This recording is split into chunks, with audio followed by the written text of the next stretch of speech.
Добро утро до сите. Ме слушате? Пале. Да, се слуша, повели. Добро. Добре, дојдовте на денешниот вебинар. Се надевам дека сите сте на добра здравствена состојба.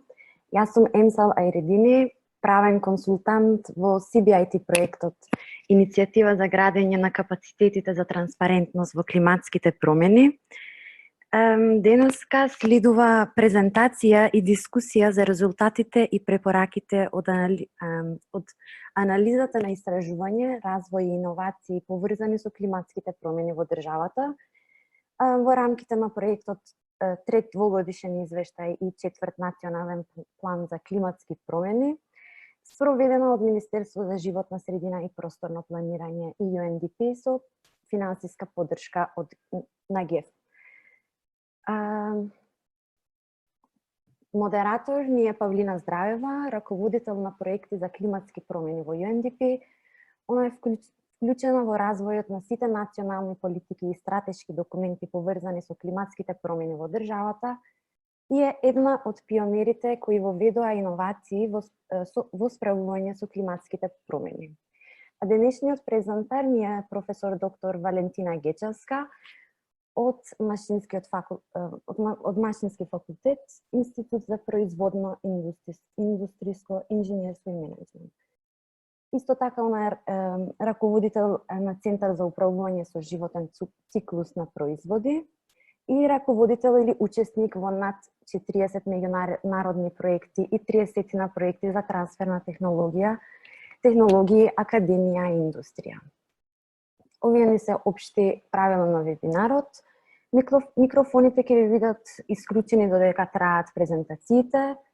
За пријавување технички проблем или поставување прашања до презентерите, користете го чатбокс во десниот ъгол.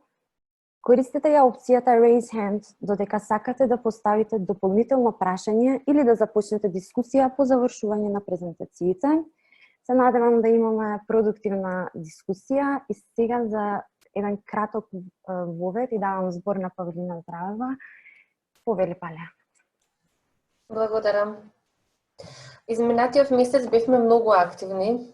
Презентиравме многу извештаи, анализи, заклучоци, препораки на 13 вебинари, кои што се релативно амбициозни и даваат кои се насоките на нашата држава да се справи со климатските промени и што е можно повеќе да ги намали емисиите на стакленички гасови, односно нашата држава, патот како нашата држава да се движи кон ниско јаглероден раст. Но за да сето тоа биде возможно, за да сите тие амбиции бидат остварливи, потребно е да бидат пропратени со соодветно истражување, развој, соодветни нови технологии кои што сето тоа можат да го возможат и иновации. Сега тој дел кај нас малку не се движи во истиот чекор како и овие сите други анализи. Не велам дека ништо не се прави, значи се прават многу работи, меѓутоа се некако дисагрегирани и расцепкани и некако не стасуваат сите информации на исто место. Исто така, нашата држава, кога станува збор за трансфер на технологии и слични работи, не искористува до крај можности кои што се нудат. Нешто повеќе околу тоа ќе каже Валентина, значи таа направи една анализа на целата оваа ситуација и ќе ги каже своите препораки и резултати, па после тоа ќе дискутираме да видиме како може да се подобри ситуацијата на оваа тема. Повели, Валентина. Сега ќе треба да направиш стоп share screen само, за да може Валентина да уклучи.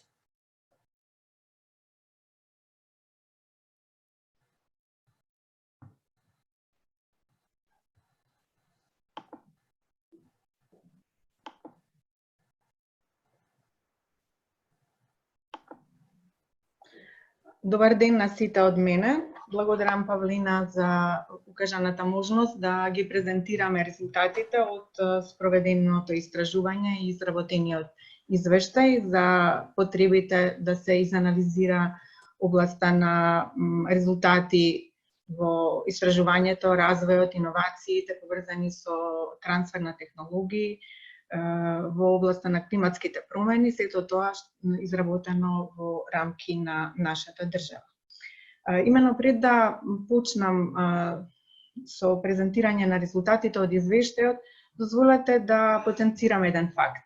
Во моментот на светско ниво, најголеми инвестиции се во три области на технологии: информатички технологии на прво место, биотехнологии и климатски технологии. За потребите на оваа презентација, кованицата климатски технологии ја употребувам со значење и опфат на се она што се однесува на облажување на климатските промени, именно зелени, чисти, иновативни екотехнологии, декарбонизиран енергетски сектор, разни методи, алатки за енергетска ефикасност, екоиновации, зелен транспорт, зелено производство, екоодржливост, одржлив развој, исполнување на милениумските цели, технологии за адаптација и митигација на климатски промени, потоа постапување со сите медиуми во овој правец: вода, почва, воздух, постапување со отпад и така натаму.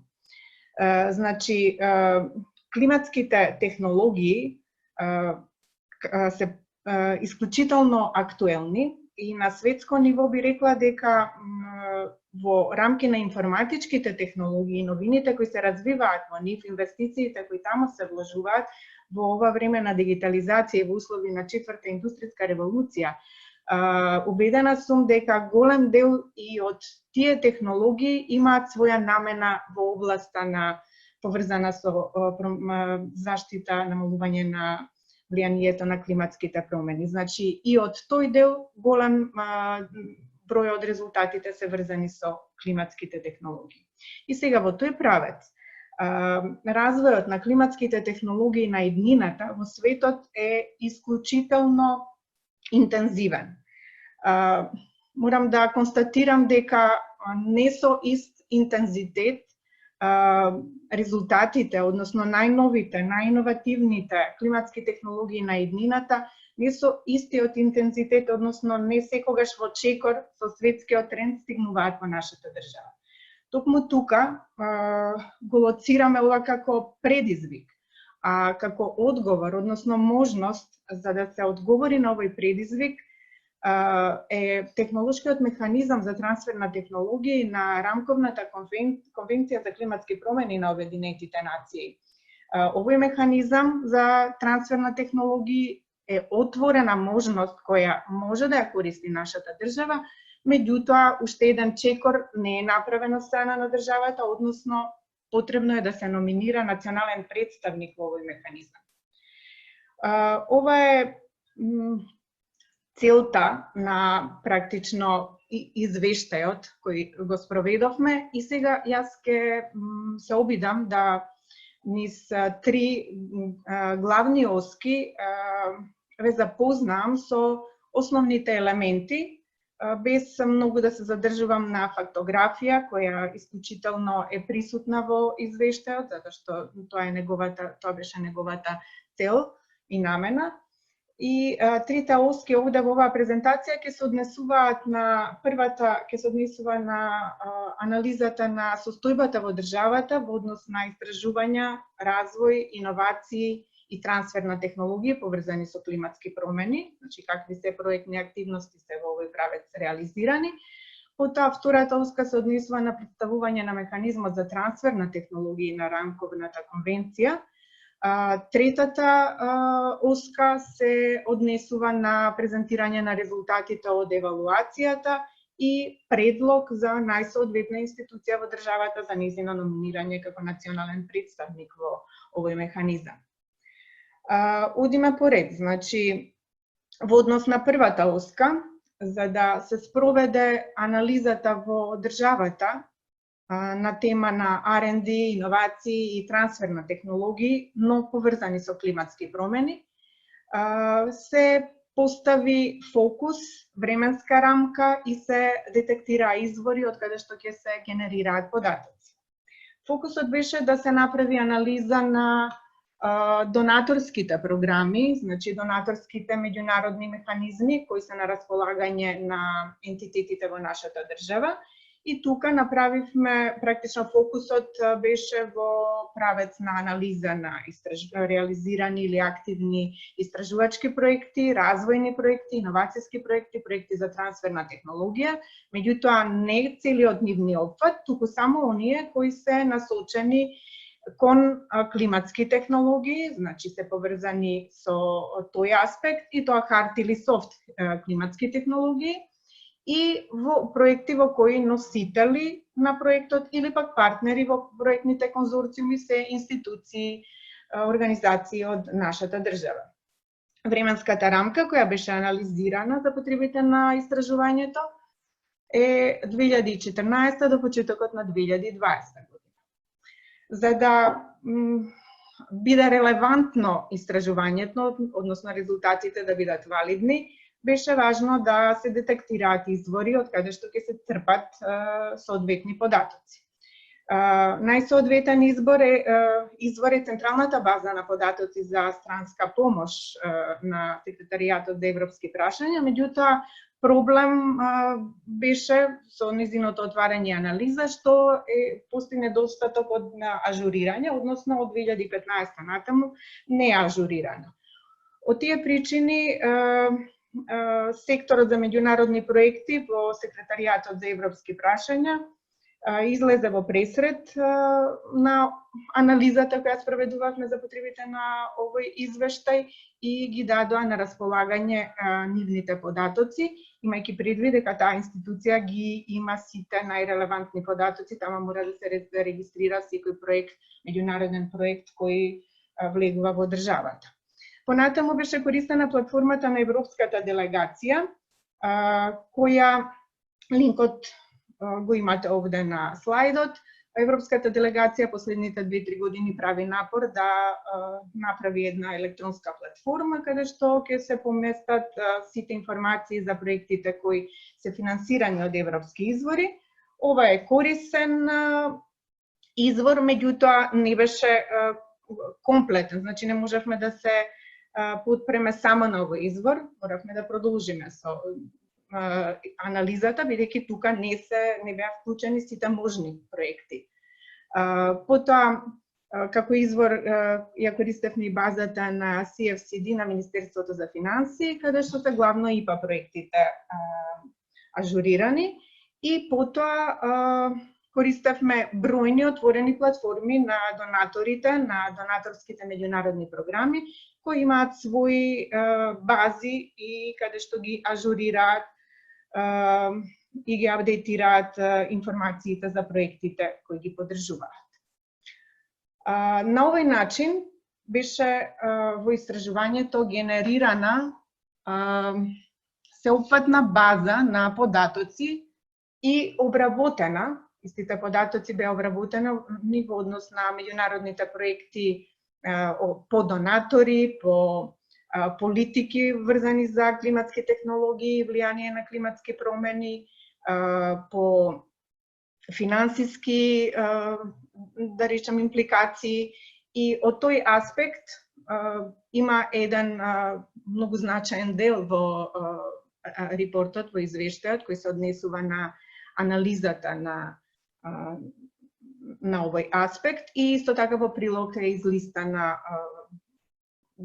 практично ажурираната база на податоци со овие проекти. Јас овде само би сумирала дека практично беа извлечени, беа анализирани донаторските програми, односно проекти од европските донаторски програми, значи програмите на Унијата. Наведени се, значи, Horizon 2020, COSME, Erasmus, CIF, LIFE, IPA, Balkan-Med, со тоа што само во LIFE програмата до овој момент во анализираниот период нема ниту еден реализиран проект со партнер институција од државата. Потоа билатералните донаторски програми на европските земји, донаторската програма на Америка, потоа интернационалните агенции и организации, практично како имплементирачки агенции кои функционираат, Мултилатералните финансиски институции и дополнително беа вклучени во анализата и националните извори и програми за финансирање. Тука последните неколку години интензивно е вклучен и активен фондот за иновации и технолошки развој со поддржување на иновативноста и технолошкиот развој кај македонскиот бизнис сектор, кај македонските компании. Потом прилично е мал опфатот на научно-истражувачки проекти кои ги поддржува Министерството за образование и наука. И некои од универзитетите имаат своји интерни програми за поддршка на истражувачки проекти, проекти за трансфер на технологија, како што е примерот на Универзитетот Свети Кирил и Методи. Понатаму во прегледот беа практично, да речам, нотирани по број одобрените проекти во сите овие програми, анализирани од различни аспекти и исто така сумирани се во едно поглавје и генерално алоцираните средства за македонските партнери, значи кои ги искористиле македонските партнери, како и вкупно алоцираните средства по одредени проекти, онаму каде што не можеше да се дојде до податок која е алокацијата за поединечните партнери. Практично анализата покажа дека се користени грантовски програми, чисти грантови или грантови врзани со врски за кофинансирање и други најразлични финансиски инструменти како кредити и така натака. Значи, генерално може да се заклучи дека прилично е интензивна средината, практично интензивно се активни организациите и институциите во државата во корис во правец на изработка на проекти поврзани со климатски технологии и тоа укажува на постоење на капацитет на државно ниво во овој правец.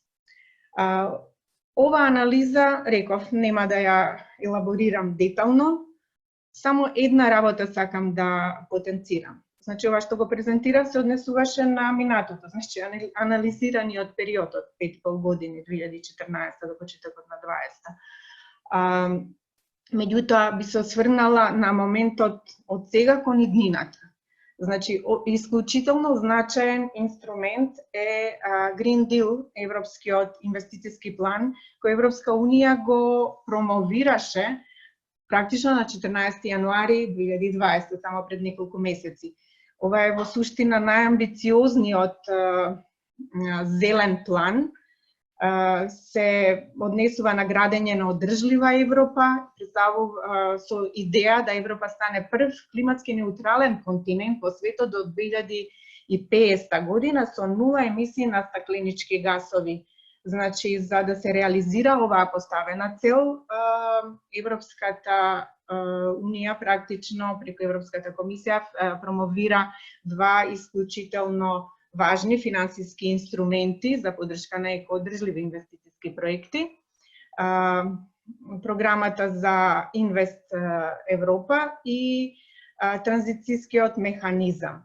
Првата програма за Инвест Europe е практично насочена за инвестирање на вакви проекти за членките на Европска Унија, додека транзицијскиот механизам се однесува на финансирање на земјите во предпристапна фаза, каде што припаѓа практично нашата држава Република Северна Македонија и ова треба да биде земено во предвид и од денес па натаму да се има на ум, да биде ставено на агендата да се искористи. Ова амбициозна агенда за Green Deal планот на Европската комисија практично е подкрепена со една временска оска која тие имаат објавено веднаш со објавувањето на идејата, односно на целиот овој план, зелен план, и согласно таа временска оска постапуваат, значи во овие неколку месеци. Во февруари веќе беше промовирана стратегијата за климатски промени на Европа, која во моментот е на јавна дебата. Во март на 10.11 беше објавена индустријската стратегија за циркуларна економија и акциониот план со дефинирани цели и мерки за реализација на оваа индустријска стратегија за циркуларна економија, како би се дефинирале патеките на трансфер од линеарна кон циркуларна економија на општеството во Европа преку повторно користење, зголемено интензивно користење на ресурсите.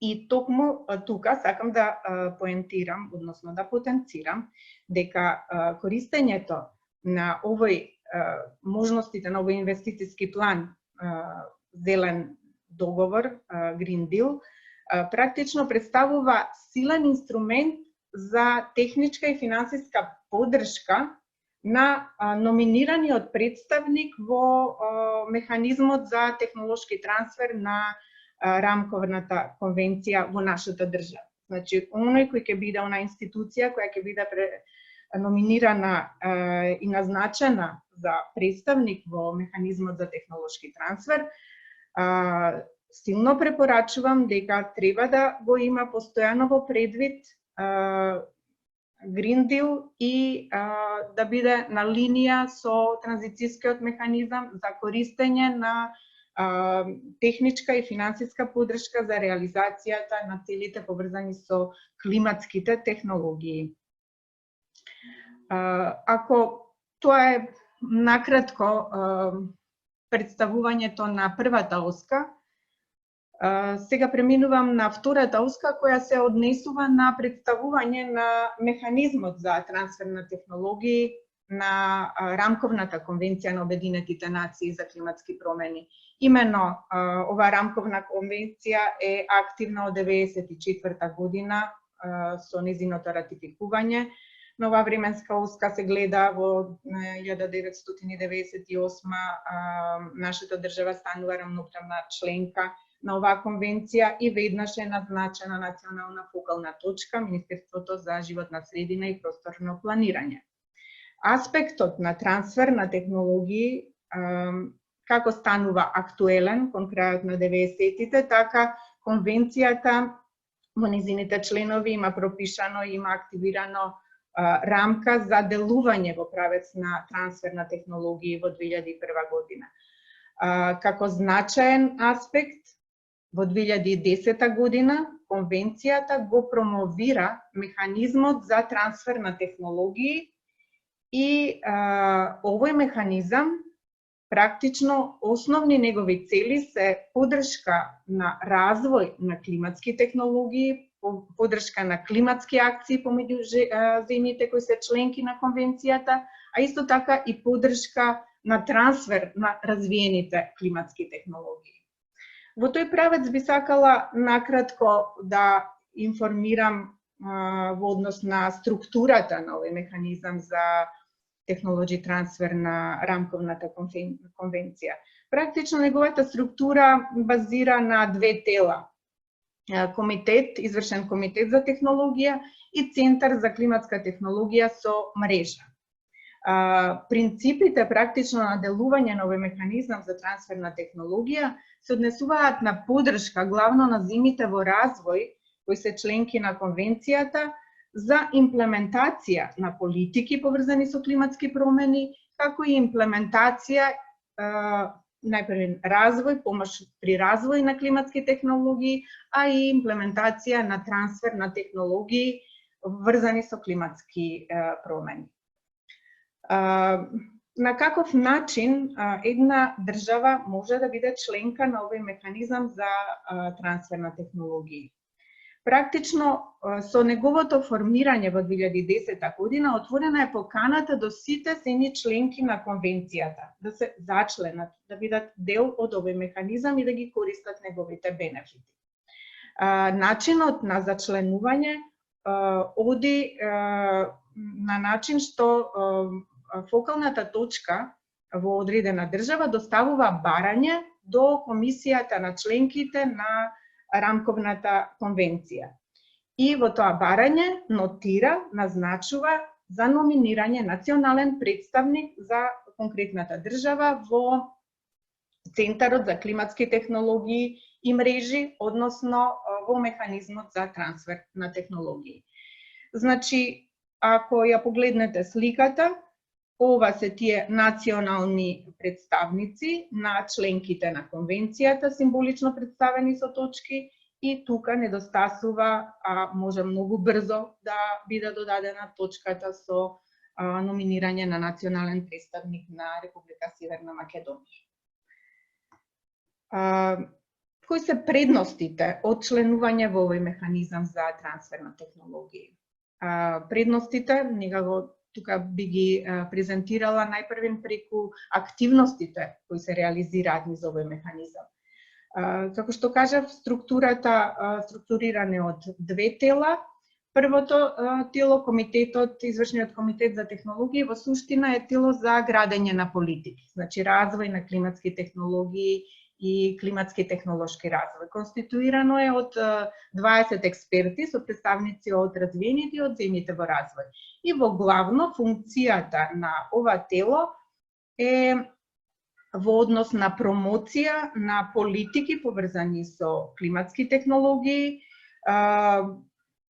промоција и поддршка на иновации поврзани со климатски технологии, поддршка на изработка на акциони планови за користење на климатски технологии, препораки за градење на политики, програми и така натаму и така натаму. Центарот за климатски технологии и мрежа практично е имплементаторското тело на механизмот за трансфер на технологии. Овој центар одговара пред конференцијата на членките на рамковната конвенција, а е управуван од УНЕП во соработка со УНИДО. Во рамки на овој центар практично функционира мрежа за поддршка, значи еве таа мрежа за поддршка, во која мрежа членуваат бројни организации, секторски организации на национални, регионални, интернационални, поврзани со различни со активности поврзани со климатски технологии. Комуникацијата со Центарот за климатски технологии и мрежа оди, секоја држава комуницира преку националниот представник кој е номиниран како членка во ова тело. И практично сервисите за поддршка на овој центар се однесуваат на поддршка главно на барањата на земјите во развој за развој на климатски технологии или трансфер на технологии поврзани со заштита во однос на практично климатските промени. И тука може да се потенцира дека практично помага ова тело во идентификување на потреби за одредени технологии, надминување на бариери во конкретна држава, поставување на пилот постројки, тестирање, распоредување потоа на тие климатски технологии, поддршка понатаму нивна. При тоа помага при градење на легислатива врзана со климатски технологии, нуди можности за разни споделување на информации за методолошки алатки, организира обуки, имплементацијски планови и така натаму. Исто така, во однос на сервисите кои ги нуди центарот, е пристап до информации, до огромни бази на податоци поврзани со климатски технологии и овозможува соработка помеѓу сите чинители кои ги реализираат климатските технологии и технолошкиот развој, како и трансферот на технологии поврзан со истите. Значи, во однос на зачленувањето, односно во однос на користењето, државата да биде член на овој механизам за трансфер на технологии на рамковната конвенција, би требало да бидат јасни и финансиските инструменти, односно начинот на поддршка, финансиска поддршка на активностите кои претходно ги елаборирав. Технолошкиот механизам за трансфер на технологии на рамковната конвенција нема директни финансиски инструменти. Тоа мора и треба да се потенцира. Меѓутоа, тој нуди техничка поддршка за пристап до финансирање на земјите во развој. Значи ги нуди алатките и инструментите за пристап и ги фасилитира, ги олеснува за пристап до финансии. Финансиските механизми на рамковната конвенција практично се финансиски инструменти на нудење на грантови и кредити, како и поддршка на земјите кои представуваат практично можност за поддршка на земјите во развој за постигнување на нивните цели кои произлегуваат од легислативата, од подпишани најразлични конвенции, договори, сето тоа врзано со климатски промени и по-генерално со животна средина. Во овој правец, рамковната конвенција има своји оперативни единици, во чии ингеренции се финансиските механизми.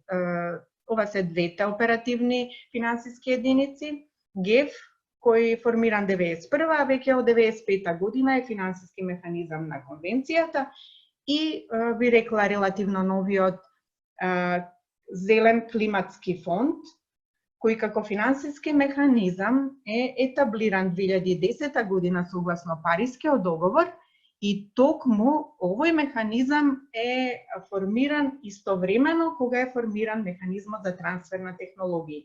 И тие синергетски делуваат, се активни помеѓу себе. Значи, самото членство на една држава преку номинирање на национален представник во механизмот за трансфер на технологии воедно значи можност за користење на финансиски средства, значи реализација на различни финансиски импликации, оди преку Зелениот климатски фонд.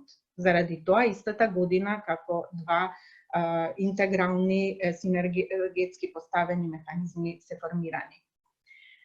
И тука, на крајот, во однос на оваа втора оска, за презентирање на можностите и потенцијалите од членство во овој механизам, би сакала да го потенцирам следното. Значи, оваа рамковна конвенција овозможува градење на така наречен трипл хеликс на делување во рамки на една земја, значи на државно ниво, земја која е членка на рамковната конвенција. И сега Македонија е членка на рамковната конвенција, видовме од 98 ратификуван договор, и како би функционирал овој троен хеликс. Преку три практично тела, односно преку три номинирани, да речам, институции. Првата е и најглавна националната фокална точка на државата за рамковната конвенција, дефинирано Министерството за животна средина и просторно планирање веднаш со ратификувањето од 98 година.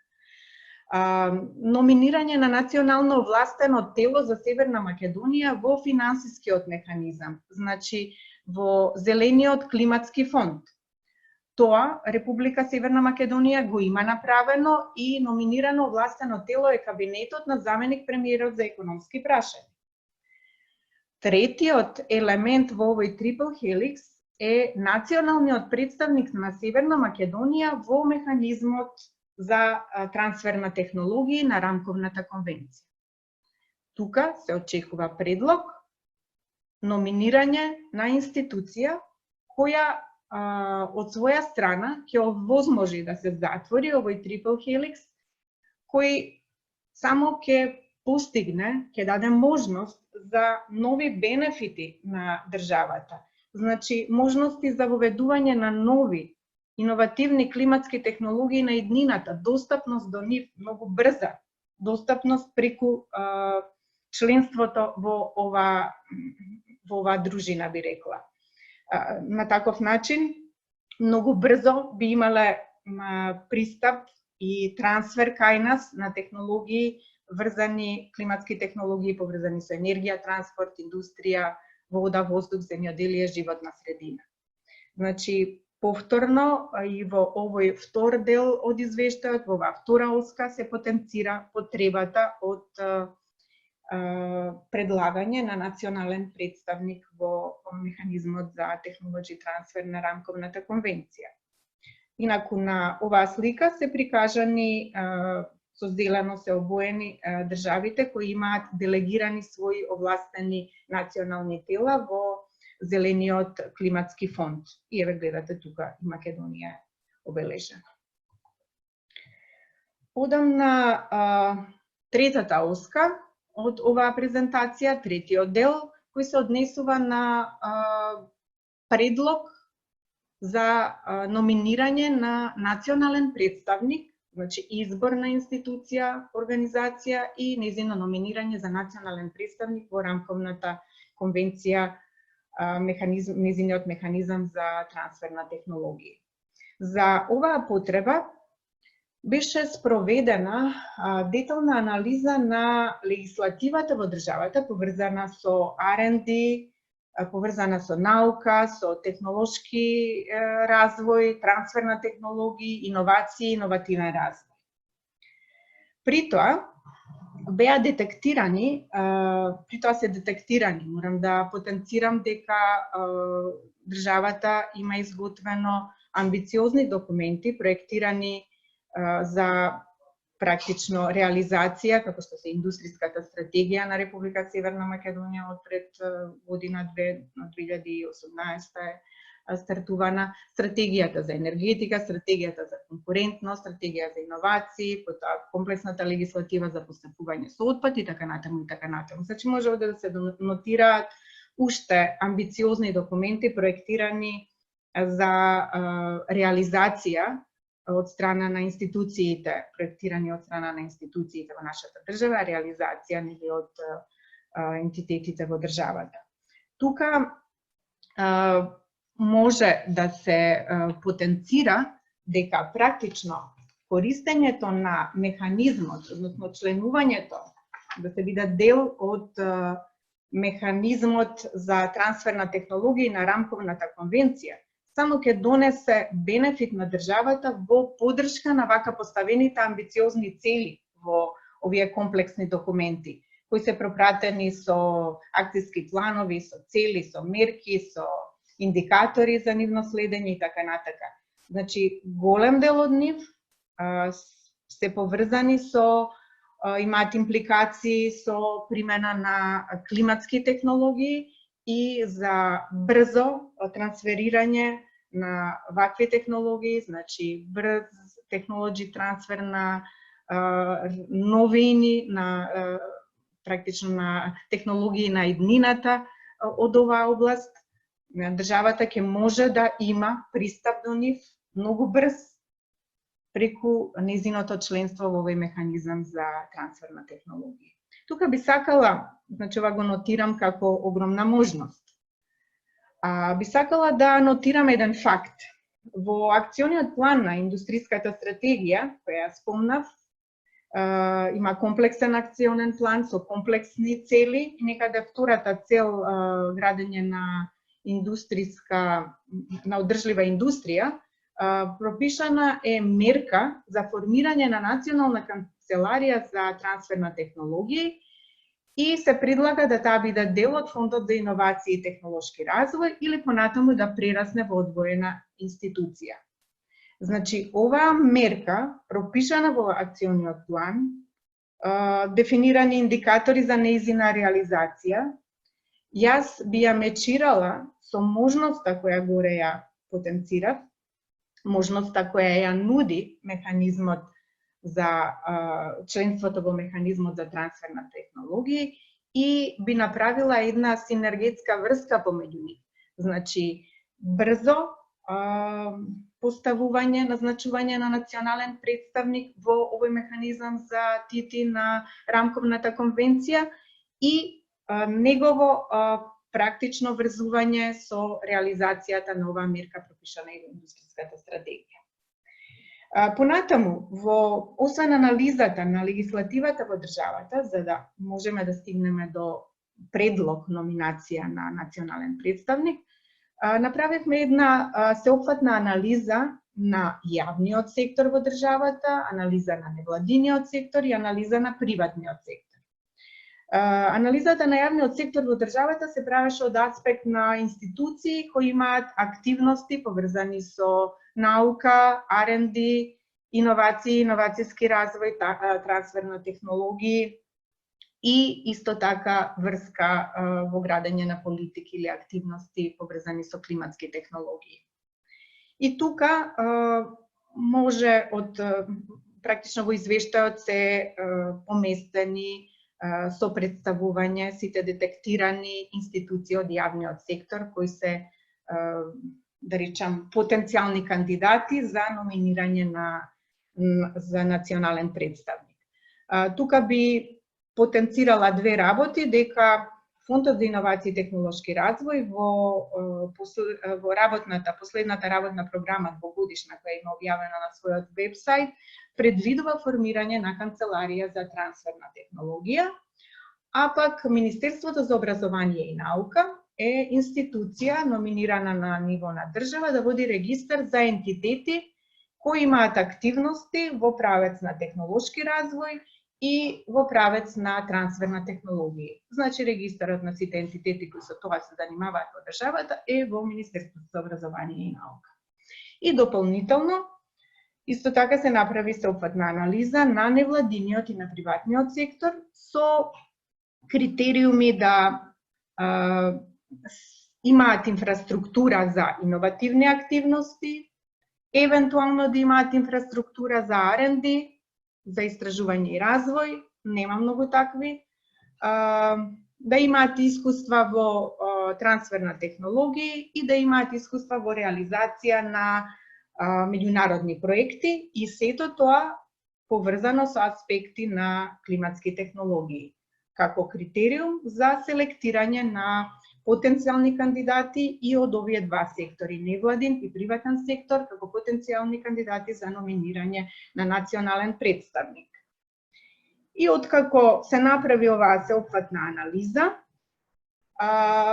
се генерираше еден сет на потенцијални кандидати, институции, организации од трите сектори. И следеше потреба да се спроведе евалуација на нивните перформанси и на некаков начин практично нивно оценување за да стигнеме до номинирање на најсоодветниот национален представник за TT механизмот, за технологи трансфер механизмот. При ова морам да истакнам дека прилично беше комплицирано да се постават критериуми за евалуација кои ќе бидат еднозначни за сите три сектори, имајќи предвид дека овие сектори се многу различни. Значи, многу е тешко да се постави заеднички критериум кој ќе важи за сите нив. Значи, комплементарноста тука беше тешко за поставување и заради тоа тргнавме од следниот аспект. Примарни фактори, кои се примарни фактори кои треба да бидат задоволени за да, како основни, за да може да се номинира национален представник, а овие примарни фактори да се идентични, да се комплементарни, применливи во институции од сите три сектори кои беа анализирани.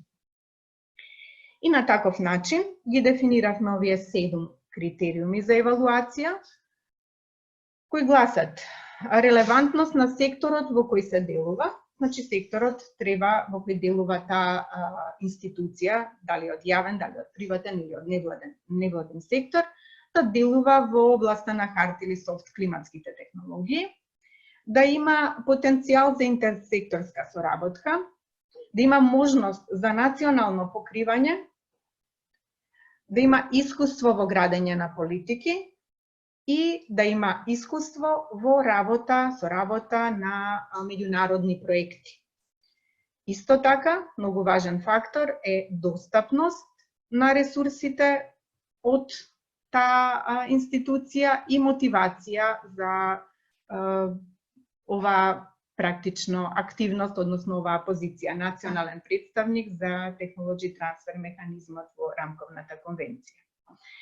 И откако беа поставени критериумите, Сетот на потенцијални кандидати врз основа на претходната анализа беше излистан, се спроведе методолошка евалуација, односно како алатка се искористи едноставна вредносна анализа. Се размислуваше да тука се примени некоја по-софистицирана математичка алатка, мултикритериумска анализа со тежински фактори и така натака, со што нормално постојат капацитети, постојат алатки, применувани се, не е тоа спорно, меѓутоа беше дискутабилна потребата од примена на ваква пософистицирана алатка, затоа што сметам дека и едноставна вредносна анализа некако ги предочува многу брзо резултатите. И со примената на вредносната анализа, оценката по критериумите кои ги наведов, сетот на институции кои ги оценувавме тројца експерти, по еден представник од трите сектори, значи од јавен, невладин и приватен, и потоа направивме средна аритметичка вредност практично на оценките на вредносната анализа и со оценувањето прворангирана институција како потенцијален предлог за номинирање на национален представник во механизмот за трансфер на технологии во рамковната конвенција, ја селектиравме институцијата Фонд за иновации и технолошки развој на Република Северна Македонија. Ова предлог институција, односно оваа номинација на ФИТР за национален представник, може да носи огромни бенефити и оваа активност, оваа позиција е комплементарна и со активностите кои ги реализира Фондот за иновации и технолошки развој. Значи, еве некои од бенефитите. Би се исполнила мерката од индустријската стратегија, од акциониот план за формирање национална канцеларија за технолоџи трансфер активности.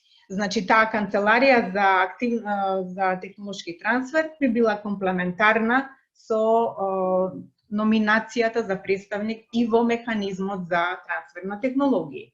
Понатаму, ќе се отвори можност за користење на финансиските механизми во рамковната конвенција, односно користењето на зелениот климатски фонд, што беше нотирано како излез од втората оска, односно од активностите на анализата на можностите на рамковната конвенција преку нејзиниот механизам за трансфер на технологија и преку користењето на можностите на финансиските механизми.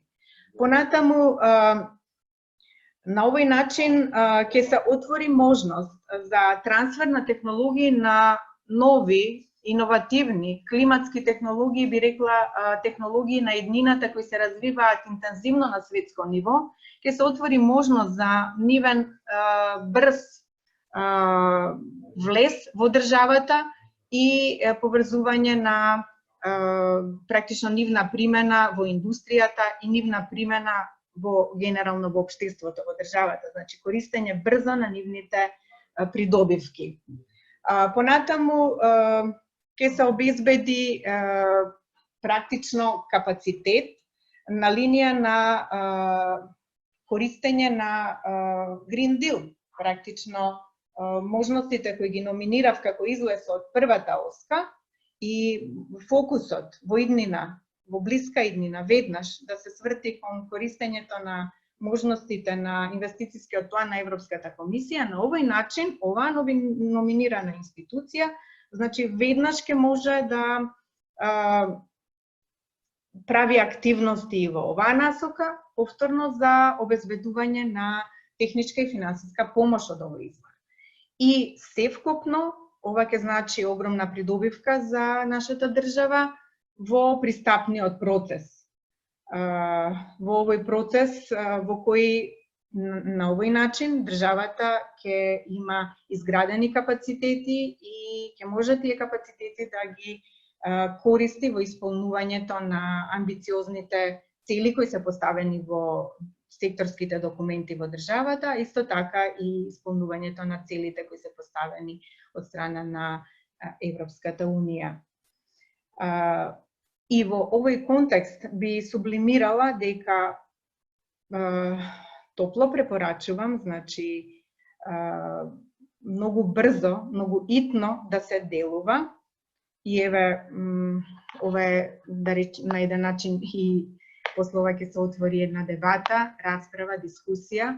Меѓутоа, сметам, стојам позади ова евалуација и методологија која е овде применета и сметам дека институцијата која е селектирана е навистина соодветен представник и треба брзо да се прифати овој предлог и брзо да се достави барање за номинација на Фондот за иновации и технолошки развој како национален представник во рамковната конвенција, односно во незиниот механизам за технолошки развој. На тој начин би го затворила трипл хеликсот за климатски технологии во државата, затоа што третата точка е се уште празна.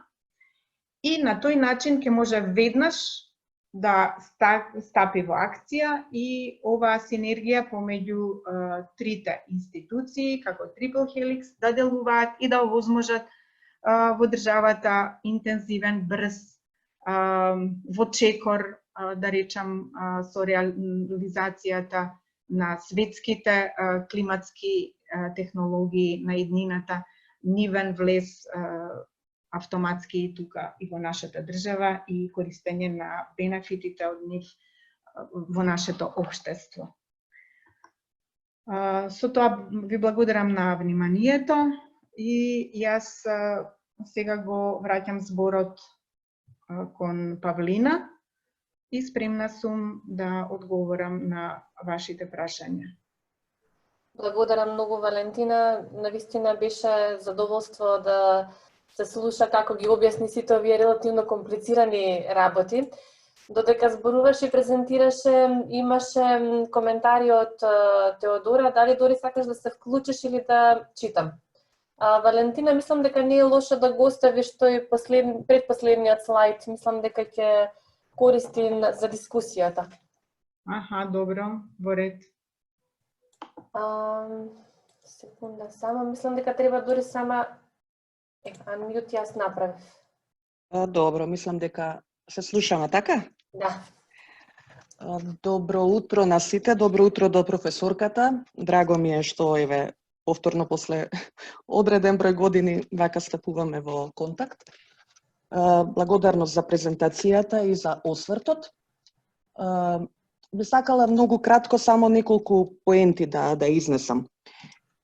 Доколку се користат во иднина резултатите од ова истражување да би се представиле климатските финансии, мислам дека би било дискутабилно и би дошле во иста ситуација како и со претходниот извештај. Сега одам значи наназад, не од ова што го веќе напиша во чатот, туку околу представувањето на финансиите, затоа што не вкупните инвестиции во сите овие меѓународни проекти и така натаму и не сите пилари по кои што се инвестира се и климатски врзани.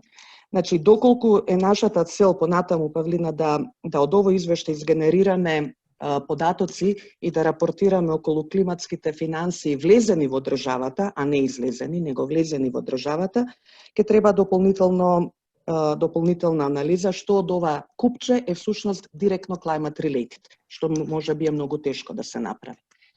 Второ, што сакам да укажам е дека не би ставала толкав акцент и толкаво потенцирање на моментот дека доколку се номинира веднаш брзо и така натаму, се ќе се смени, дека исклучиво само од таа номинација зависи финансирањето во климатските технологии. Напротив, не е тоа воопшто така.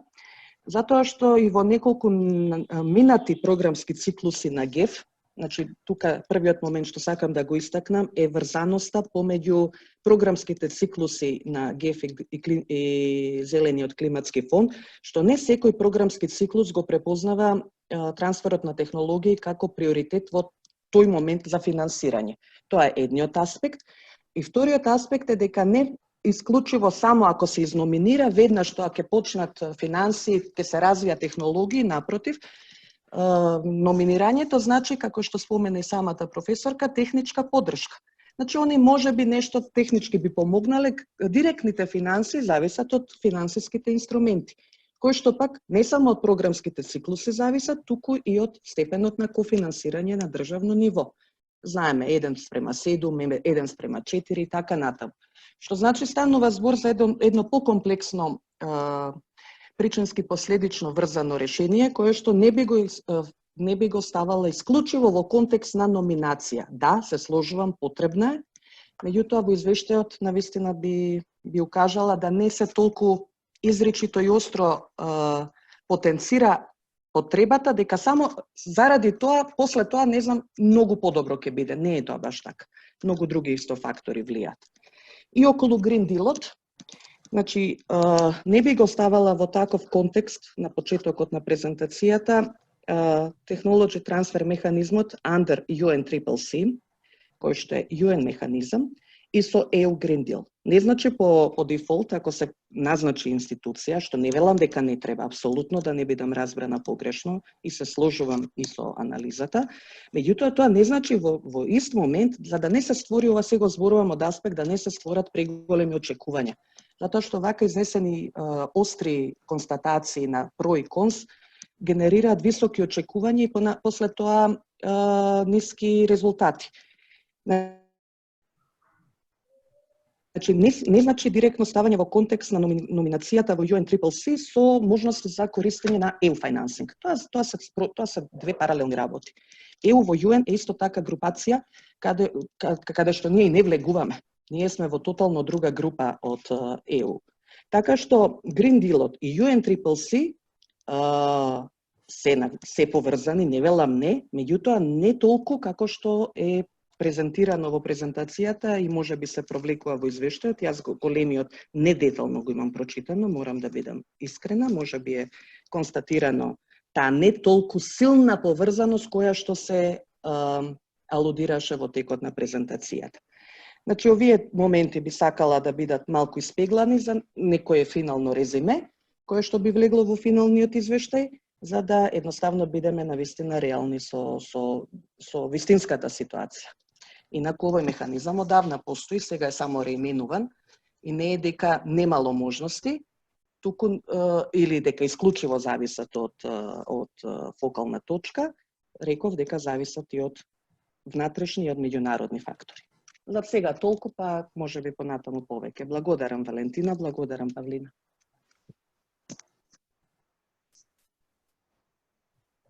Добро, благодарам Дори. Значи, јас би сакала накратко само. Валентина на почетокот кажа во однос на климатските финанси дека овие анализи и проекти се поврзани со истражување, развој, трансфер на технологии и иновации. Значи, не го опфаќа целокупниот аспект на климатски промени, тој беше покриен во други активности во рамките на проектот. Во однос на поврзаноста со UNFCCC и EU Green Deal, Валентина, сакаш ти да објасниш или јас да? Да, благодарам Павлина, благодарам Теодора на коментарите. Навистина ми е драго и што се слушаме после известно време. И морам да потенцирам, планирав негде во текот на презентацијата да искоментирам дека во однос на климатски промени нашата држава има направен одличен исчекор во однос на легислатива, во однос на активности, зашто навистина голема практично тежина носи вашата институција, односно и позицијата на која си ти, Теодора, како представник во однос на овој сектор. Не знам точно како беше, нели се извинувам називот на твојата позиција, меѓутоа ти си одговорното лице и може со гордост да се заклучи дека државата има многу постигнато во овој правец. Коментарите кои ги даваш, еве ќе одам, нотирав нешто во однос на поточки. Генерално, значи, сите коментари се на место. Јас овде во презентацијата се обидов во многу краток рок да поентирам, односно на аудиториумот кој до крај не ми е познат, нели кој е аудиториумот, да пробам да на еден попластичен начин им ги представам фактите. Инаку, во деталниот извештај, оно што е на 150 страни, финансиските аспекти се многу внимателно третирани, значи воопшто не е на овој начин како што ги врзувам тука, меѓутоа сакам да ги предочам пластично. Анализата на донаторските програми и финансиите кои се влезени во државата, значи огромен труд беше вложен за да се проба да се извлечат оние кои имаат врска со пилари врзани со климатски промени, па од тамо да се извлечат баш елементите кои се на македонската партнер институција, па имате финансии кои оние кои се, да речеме, кредити, односно значат финансиски импликации, обврски за државата, тие беа на друг начин, во друг пул ставени, затоа што не беа фокус на анализа, донаторските програми повеќе беа анализирани, значи во однос на ова прашање може дополнително да се продискутира, да се види, значи меѓутоа прво би замолила малку време да се одвои за да се види таа цела статистичка анализа на тие параметри. Инаку на вистина тоа е многу комплексно прашање, многу тешко за анализа. Како што и сама коментираш, не е можно така едноставно да нешто да се заклучи. И заради тоа јас во однос на финансиите во донаторските проекти, односно генерално проектите и трансферот на технологиите врзани со климатски промени, никакви факти, никакви бројки не дадов. Го потенцирав финансискиот механизам на рамковната конвенција, пак заради аудиториумот, за да го направам тој мечинг, за да ја прикажам каква е сликата. Меѓутоа, активностите, затоа пак ја оградив и ја прикажав позицијата на механизмот за трансфер на технологија на рамковната конвенција, дека тој нема финансиски инструменти директно во себе.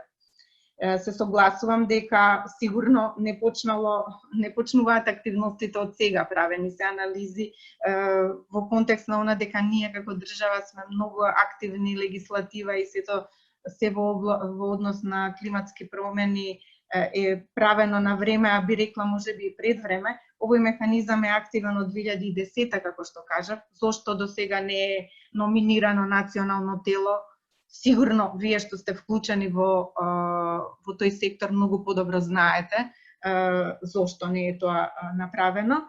Сигурно има причини за тоа. Меѓутоа, еве, согласно комплетната анализа, јас давам препораки и велам дека е добро да бидеме тамо во тоа друштво, да имаме представник во тоа друштво. Тоа не значи дека веднаш ќе имаме извор на финансиски средства во интерес на државата.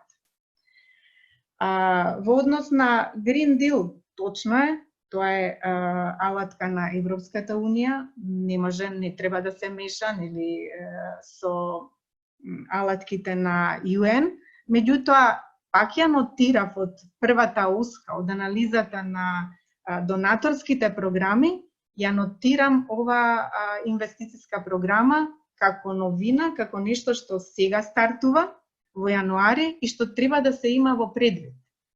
Таа институција која би се номинирала за механизмот за трансфер на технологија, паралелно може да прави напори да се вклучи, односно да ги искористи, да биде будна за користење на можностите кои ќе ги нуди Green Deal програмата.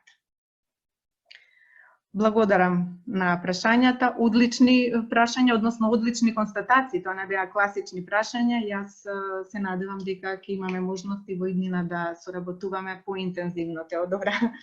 Благодарам.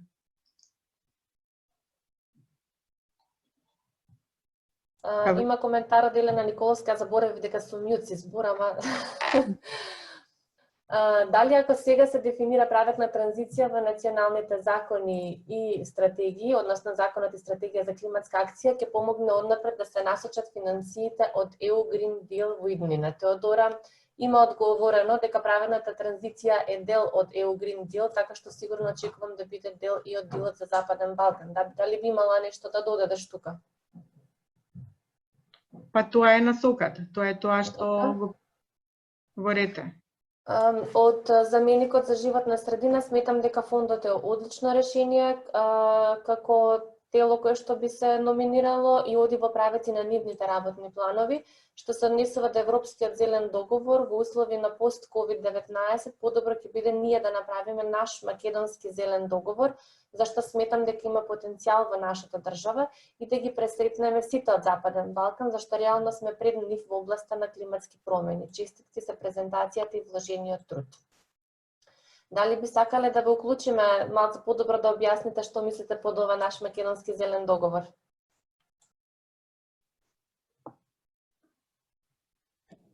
Благодарам.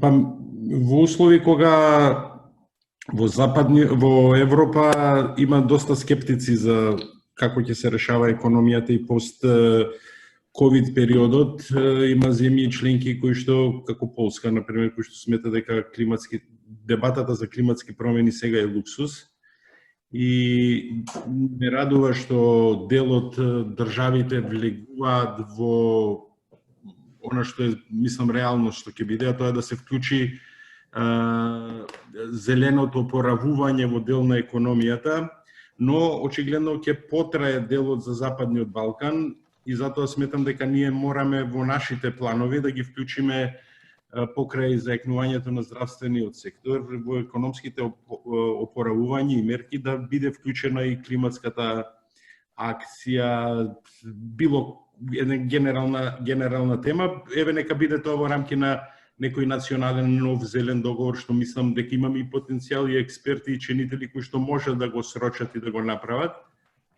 И затоа ги знаеме постулатите, ги знаеме столбовите во кои што треба да се движиме и не гледам дека немаме зрелост за да направиме нешто согласно знаењето како што потенцирав дека го имаме.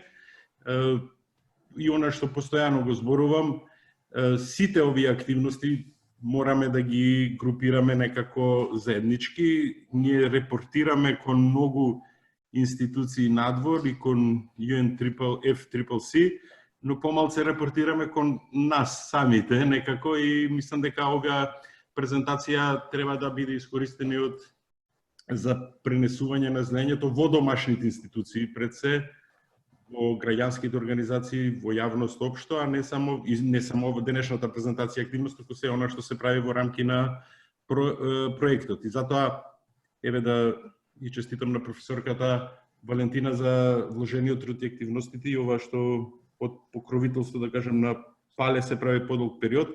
Мислам дека треба комплементарно да настапиме со сите активности што тука во Министерството Теодора ги турка и заложбите што ги имаме и мислам дека еден таков нов зелен договор можеме и спремни сме и кадарни сме сами да го направиме. Благодарам. Благодарам. Катерина, можеш да се вклучиш сама или треба да ти направам unmute? Мислам дека можам, да, дали? Те слушаме, да. Да, добар ден на сите. Прво, значи, јас сум Катерина Кречева и сум представник на Фондот за иновации и технолошки развој. Прво сакам да заблагодарам за презентацијата, која што сметам дека е на многу актуелна тема, Green Deal-от на Европската Унија, на кој што Европската Унија допрва дури во услови на COVID-19 дава приоритет при стратешко планирање и одвојување, лоцирање на финансиски средства и дека оваа политика допрва ќе почне да се инкорпорира како релативно нова, или допрва ќе почне да се инкорпорира во нашите стратешки документи, кои што се поради тоа што се направени неколку години порано, можеби во недоволен обем ги зимаат климатските промени како приоритет. Меѓутоа мислам дека се повеќе и повеќе политиките кои што се ориентирани околу индустријски развој и иновации ќе се ориентираат кон овој приоритет и тоа треба да го имаме секако предвид. Тоа што сакав да го искоментирам како на основа на презентираните препораки или наоди, и тоа дека точно е дека фондот во последниот период имаше многу резултати во поглед на вложување во истражување и развој, и некако е размрда сцената нели во од тој аспект. И имаме во портфолиото многу компании кои, иако не ги имавме климатските промени како приоритет, многу од нив са во текст со современите индустријски трендови, многу од нив токму со оваа проблематика се занимаваат и нели финансираме иновации во областа на климатските промени, односно циркуларна економија, обновливи извори на енергија и така натаму. Кога зборуваме конкретно за Национална канцеларија на трансфер на технологии, сметам дека кога се дава предлог за формирање и за номинирање, треба да се имаат предвид одредбите од Законот за иновацијска дејност, каде што точно е определено како се формира национална ентитето и кој влегува во основањето. Значи, според тој закон, Националната канцеларија за трансфер на технологија е посебно правно тело кое што се формира под Законот за здруженија. И во основачката структура влегуваат фондот, стопанските комори и академската заедница, и тоа е токму тој трипл хеликс момент кој што беше презентиран нели од страна на професорката. И сега за ова да се направи, значи да канцеларијата да се формира според постојната законска регулатива, требаат одредени чекори кои што не се така едноставни. Сакам да кажам дека потребни се нели основачки документи, потребна алокација на финансиски средства со кои што таа канцеларија ќе оперира, ќе стане оперативна, назначување на менеджмент и така натаму и така натаму. И фондот заедно со Министерството за образование во предстојниот период ќе работи на тоа, затоа што соработката помеѓу академијата и индустријата е една од најслабите елементи на иновацијскиот систем кој што е идентификуван под некои други анализи. Значи, формирањето на оваа канцеларија не е само напомената во индустријската стратегија, таа е напомената и во акцијскиот план за спроведување на стратегијата за иновации, напомената и во планот за економски развој 2020-2022. И сега морам да кажам дека малку е нејасно што ќе се случува после ова ковид кризава, затоа што секако ќе има репрограмирање на активности на средства, меѓутоа секој случај формирање на ваква канцеларија се очекува. Имаше студија за точно како треба да се формира канцеларијата, кои се треба да учествува, како треба да биде портфолиото на активности на канцеларијата. И тука сакам да споменам за сите да ни биде појасно дека канцеларијата не треба да се занимава само со трансфер на технологија, затоа што трансфер на технологија подразбира технологија која што е создадена во една средина, се пренесува во друга средина или во овој случај, во најголем дел од случаевите, значи технологија која што е настаната во академската заедница со истражување и развој во истражувачките центри и високообразованите институции, чијшто интелектуална собственост се заштитува и подоцна преку licensing out или преку друг тип на договор се пренесува во индустријата. Меѓутоа, анализите покажаа дека поради слабост во недоволно алоцирани средства во последните години во истражување и развој, пайплајнот на технологии кои што можат да се пренесат од академијата кон индустријата не е толку значителен, а и пазарот во државава не е толку голем, пошто бидејќи ние знаеме, нели, го знаеме обемот на нашиот пазар, и дека оваа канцеларија не треба да се занимава само со трансфер на технологија, туку треба да се занимава и со некои други активности кои што би ја помогнале соработката помеѓу индустријата и академијата, како што се на пример contractual research, односно договорни услуги помеѓу академската заедница и индустријата, каде што представниците на академската заедница би пружала услуги кон индустријата и олеснување на пристапот кон финанси до други донатори. И сега тука би го поддржала претходниот коментар дека не е само формирањето на оваа канцеларија во прашања како за успех понатамошен во нели прибарањето средства и унапредувањето на индустријата во насока на целите на Green Deal-от. Туку дека и државата треба финансиски да помогне со финансиски инструменти за да се поттикне ваквиот трансфер на технологија или ваквиот contractual research или ваквата соработка помеѓу академијата и индустријата. Затоа што знаеме, можеби бројките не беа презентирани за бројот на проекти, бројот на средства, меѓутоа знаеме дека ние не сме многу, имаме простор за подобрување, да речеме, во пристапот до финансии кон Хоризонт 2020 и кон другите финансиски инструменти кои што се достапни од страна на Европската унија, кои што недоволно ги искористуваме, дека тука малце им треба зајакнување на капацитетите на сите чинители и можеби поддршка финансиска од државата за тие да почнат да работат на тој начин и да речеме да ги зајакнат своите капацитети и потенцијалот да пристапат кон тие средства кои што ќе бидат алоцирани преку овој Green Deal од страна на Европската унија. Така да сакам да кажам дека ова кога зборуваме за формирање на канцеларија на NTTO и за дејностите кои што таа ги врши, треба да го имаме предвид, треба да имаме предвид комплексноста на екосистемот кој што е моментално и потребите, дополнителните потреби за таквото нешто да профункционира како што треба и да ги оствари целите кои што сте овде презентирани дека треба да ги оствари. Инаку сосема се согласувам со заклучоците дека вакво учество и ваква дури техничка помош преку национално тело кое што ќе биде лесно достапно за нашите чинители, за академската заедница, за јавните институции, за фирмите, а сега веќе се зборува и за четворен системот за граѓанскиот сектор, прилично ќе ги олесни пристапот до финанси, до кој што ќе биде на располагање од меѓународната заедница, односно можеби во се поголеми рамки од Европската унија и дека е повеќе од потребен што побрзо. Така што благодарам уште еднаш за препораќите, ќе ги имаме предвид понатаму кога ќе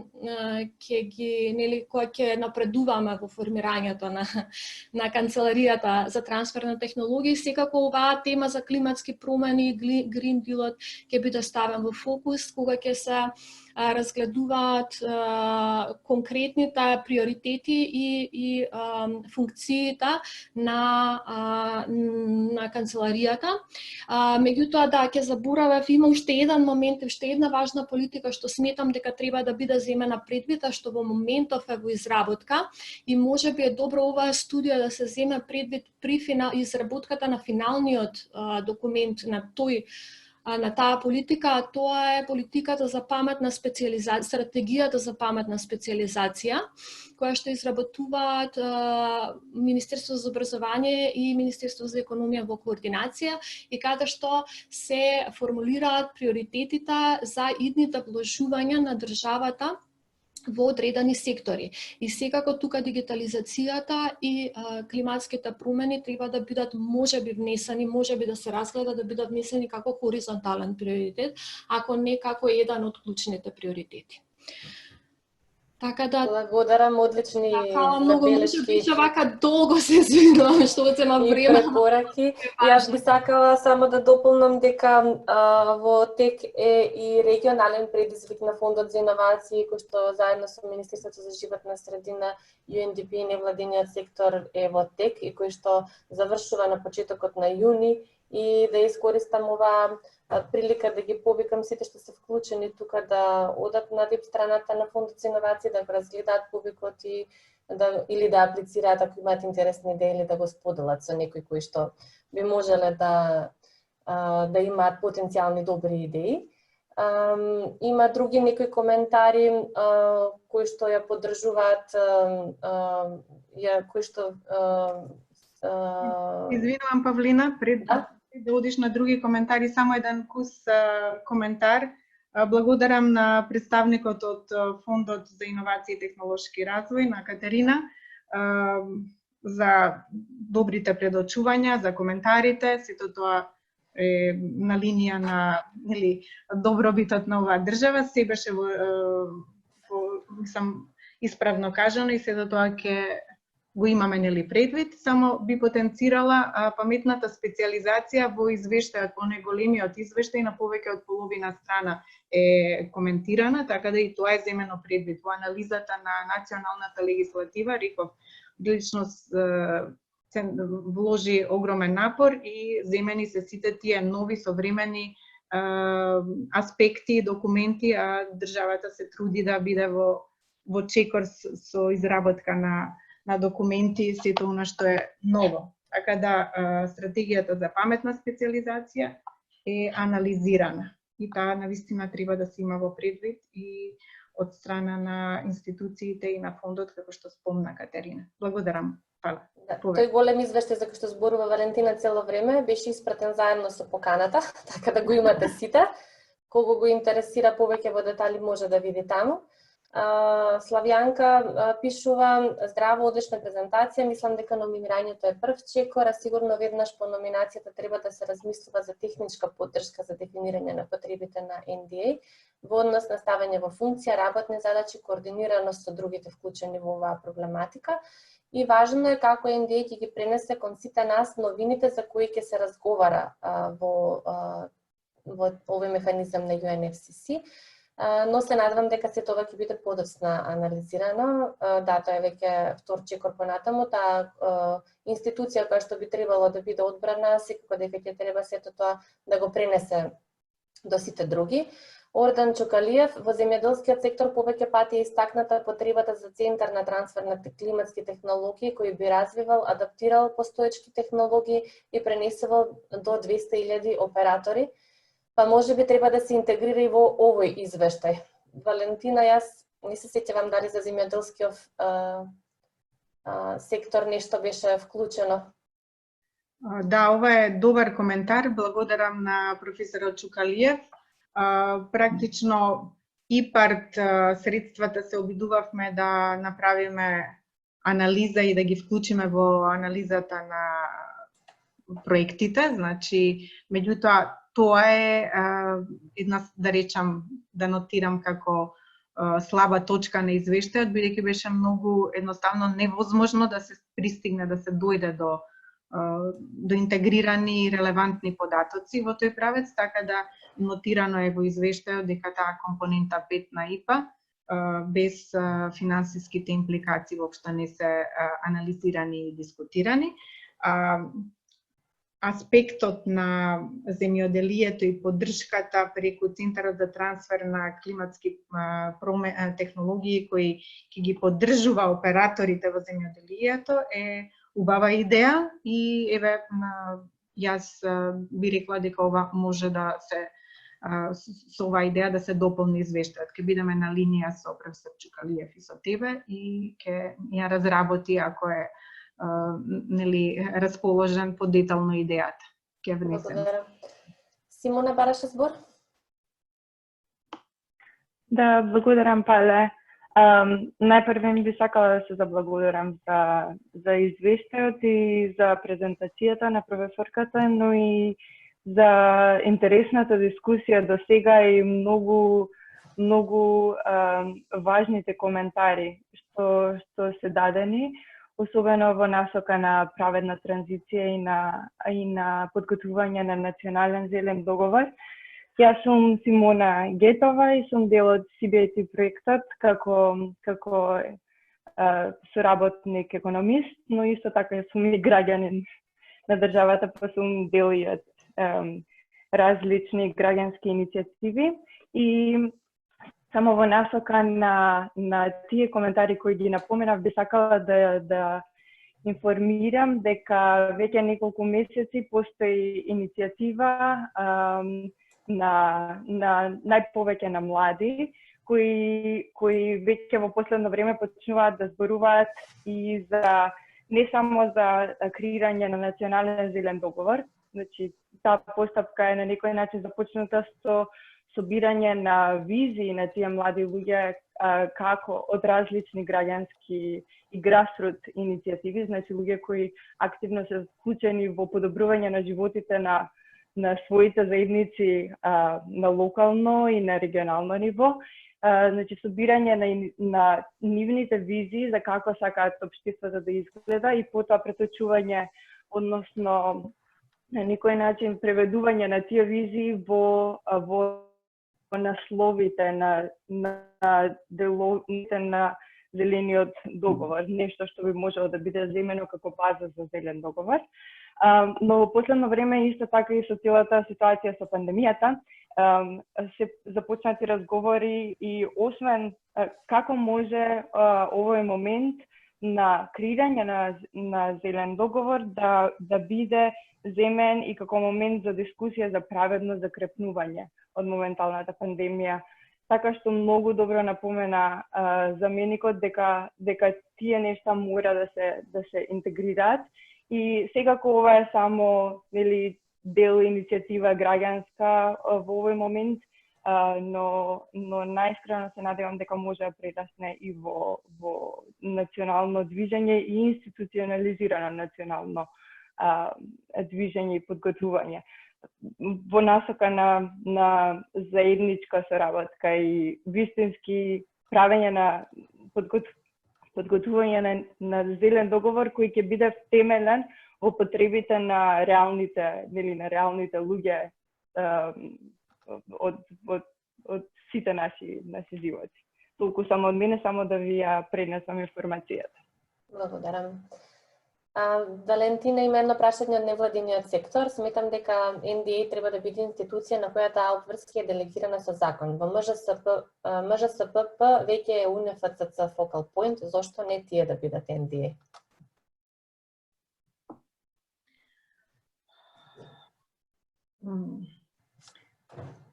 Валентина?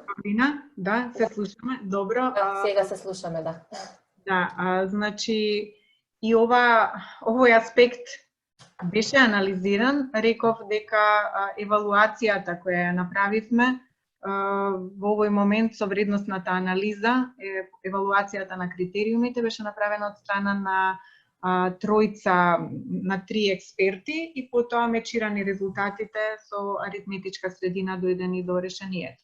Значи, кај еден од експертите, Министерството за животна средина беше оценето поставено на прво место.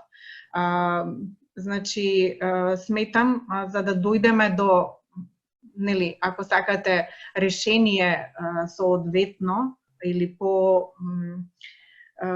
методолошки подкрепено, може да се оди со оценка, односно со евалуација преку вклучување на поголем број на експерти, па потоа да се прави квалитативна анализа со интервјуа, па анализа понатаму со некоја друга математичка алатка и да стигнеме до некаков резултат.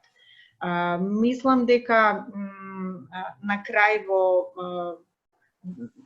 оценката и добивањето на и финалното позиционирање, во суштина преовлада идејата, практично бројките, вредносната анализа така покажа да фондот си го има местото кое го има на листата.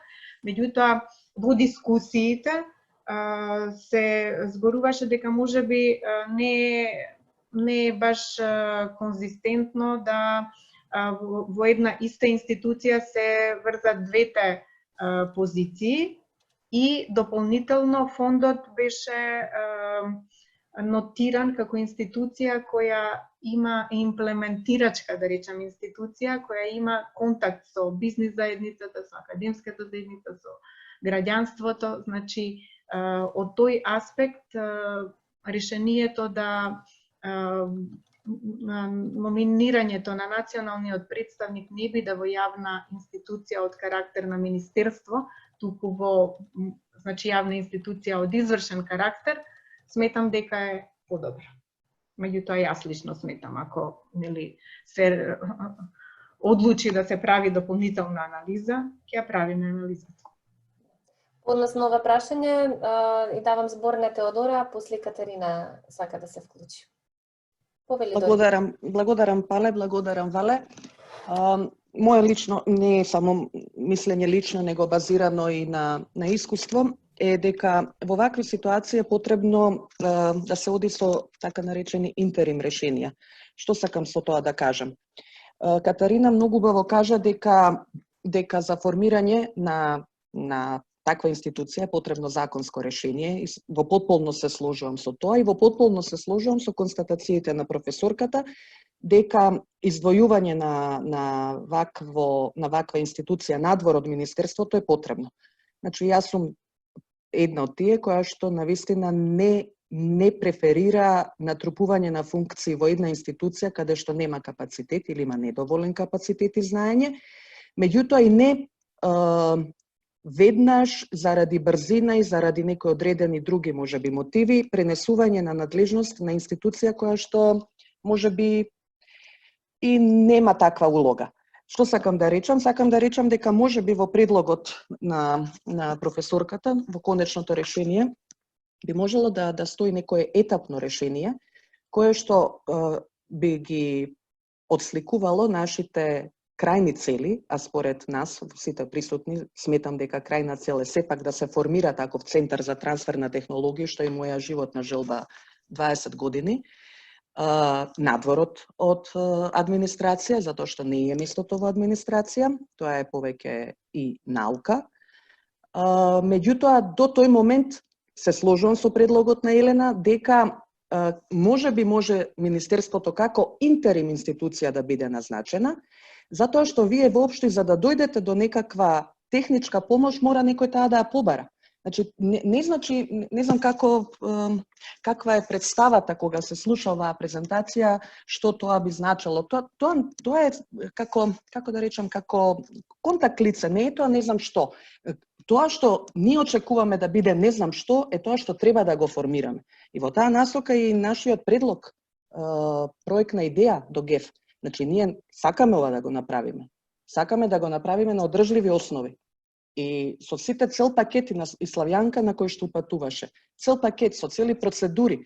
Јас дури на времето и барав од овој механизам да ни се испратат експерти како би се направиле, да речам, проектна задача за функционирање на тој центар. Кои би му биле задачи, мисија, визија и така натаму. За сето тоа може би да го добиеме во крајна фаза, се сложувам дека може би етапно решение е потребно и е физибилно за нашиот случај. Благодарам.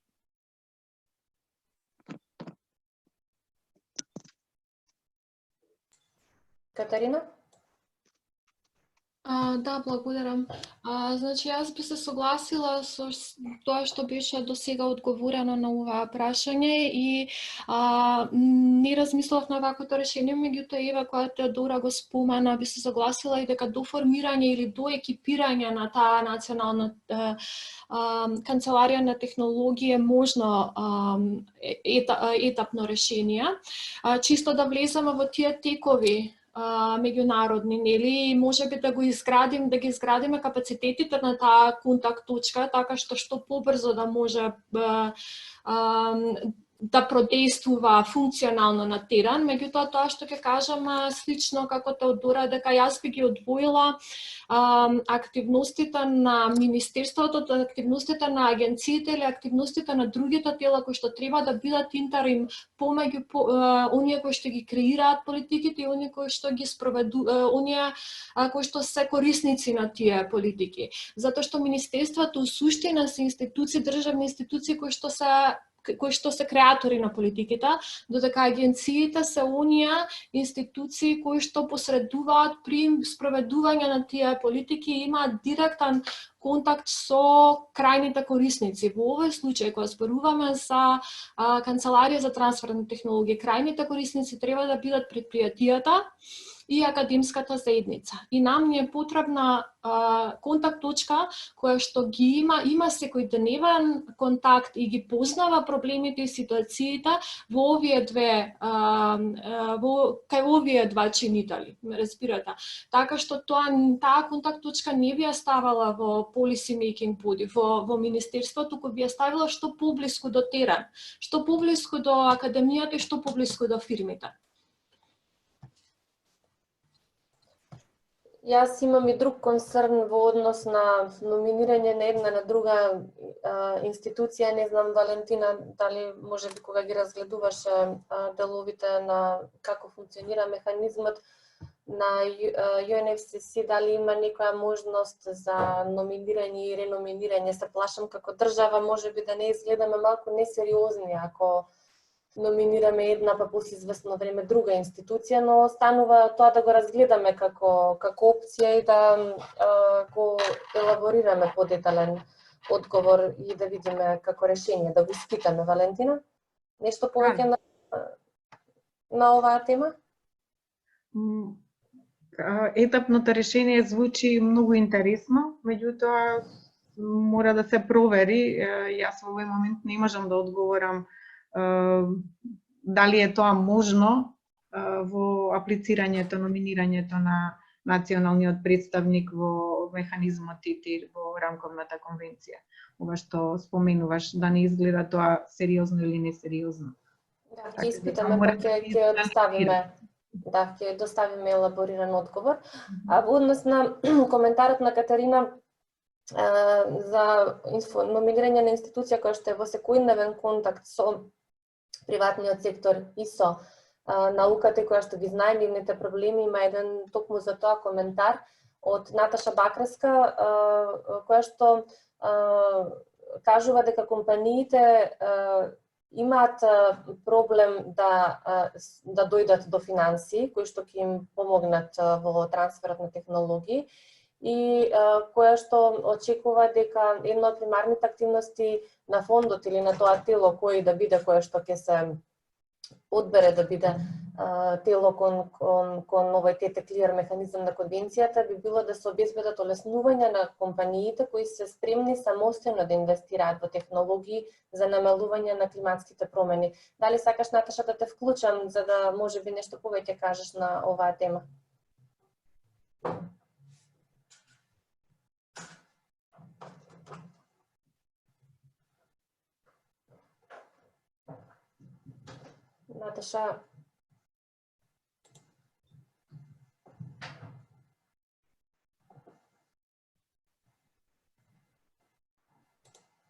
Наташа, се слушаме?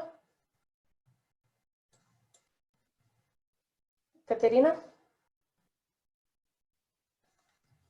Да, можам да понудам одговор евентуално за ова, тоест дополнителна информација, нели?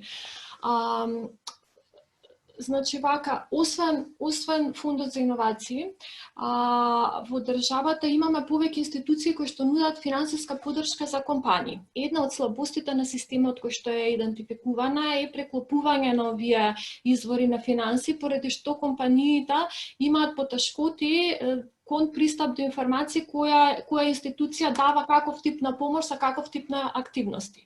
Колку што мене ми е познато, за усвојување на технологии за поздрава животна средина, некакви субвенции дава Министерството за економија, меѓутоа, бидејќи не сум толку запознаена со нивните мерки, не би се впуштала во објаснување на тие, давање информации за тие мерки.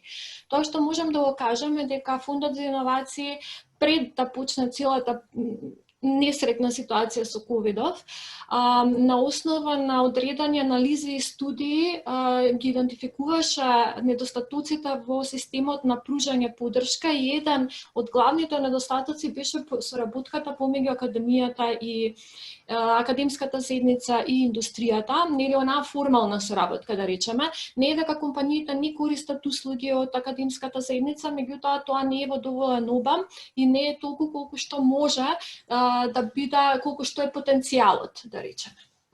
На основа на ова ние почнавме да дизајнираме нови мерки, кои што, меѓу другото, би имала некој вид на критериум кој што ги адресира климатските промени или циркуларната економија, зелената економија и слично.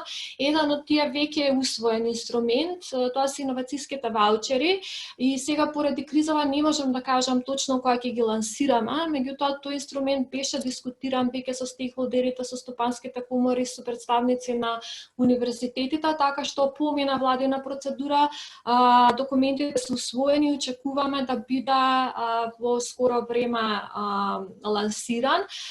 Како една од варијантите на иновацијските ваучери ги гледаме зелените ваучери.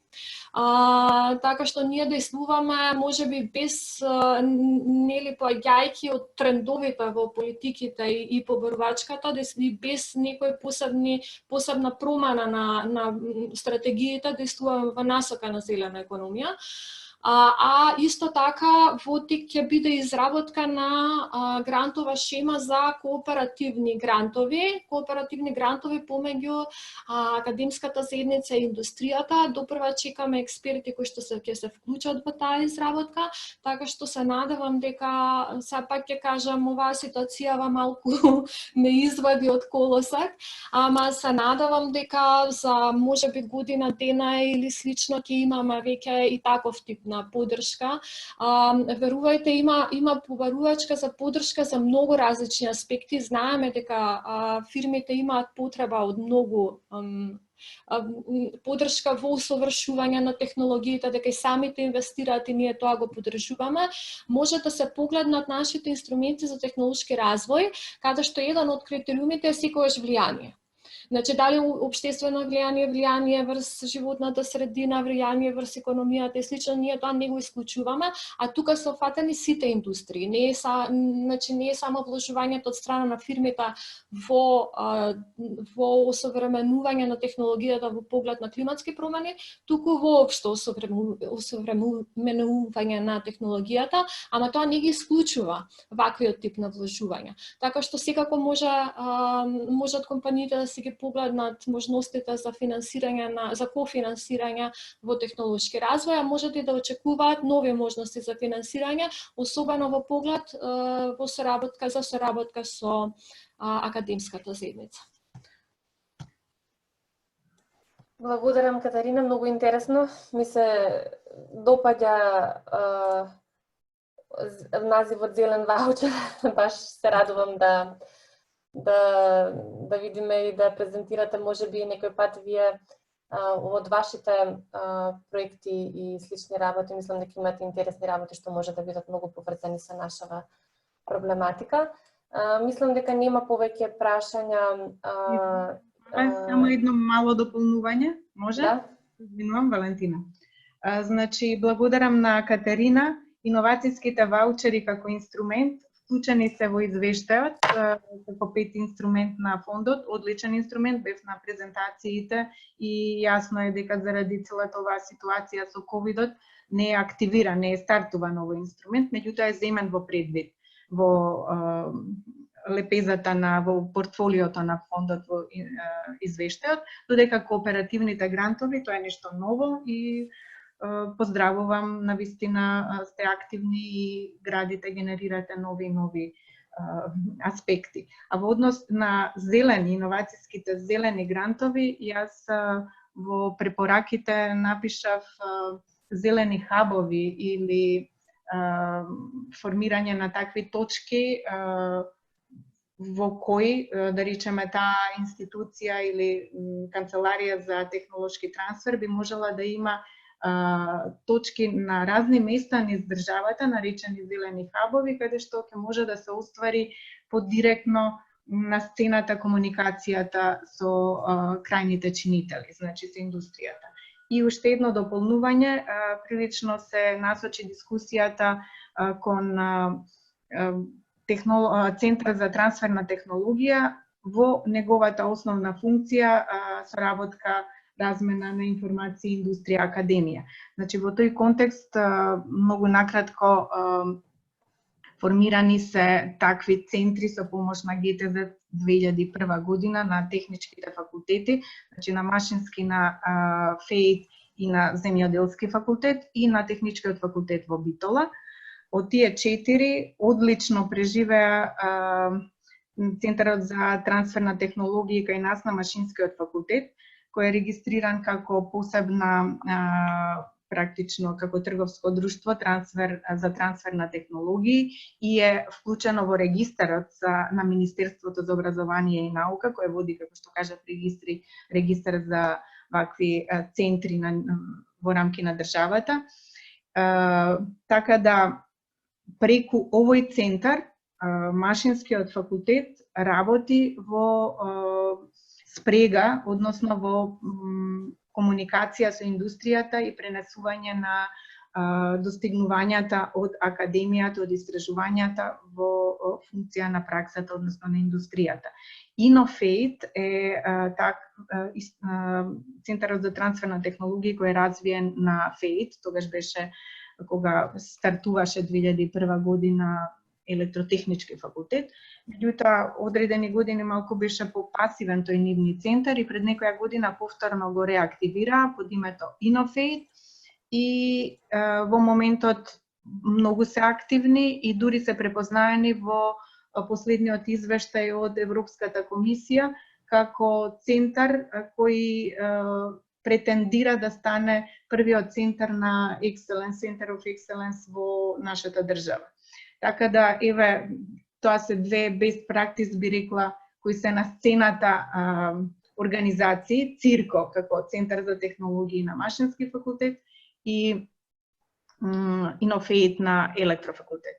На FATE. Истите се поместени и се прилично високо во ова евалуационата табела која е дадена. Меѓутоа, сметам дека немаат капацитет на државно ниво да бидат промовирани како тело за трансферна технологија генерално во сите области. Благодарам, Павлина. Ви благодарам на сите, на Валентина за прекрасната презентација, елаборација и дискусија, на сите вас што се вклучивте во дискусијата. Многу ви благодарам за коментарите. Последно само би сакала да прашам дали од Министерство за економија би сакал некој да се вклучи или од Агенцијата за енергетика да еве кажат нивни согледувања на целава оваа приказна. Благодарам, Павлена, поканата. Во делот за енергетика би сакала да кажам дека предлогот презентиран од професорката Валентина е направен врз основа на анализите или методологијата која е користена и сосема се согласувам зборувам како, значи во моје име, не како министерство, бидејќи колегите од секторот за индустрија кои што работеа стратегијата за индустријска политика не се вклучени. Значи се согласувам со предлогот ФИТР да биде националната канцеларија која што ќе представува Република Северна Македонија во рамките на овој центар за трансферна технологии. Има отворени прашања се уште кои што треба да се евалуираат, особено што ги истакна представничката од Фондот за иновации.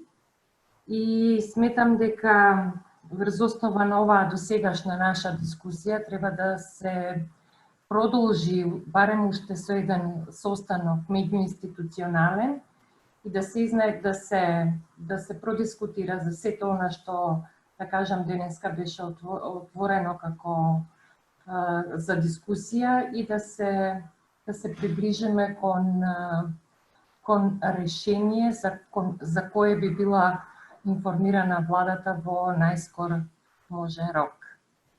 Дали ме слушате? Да.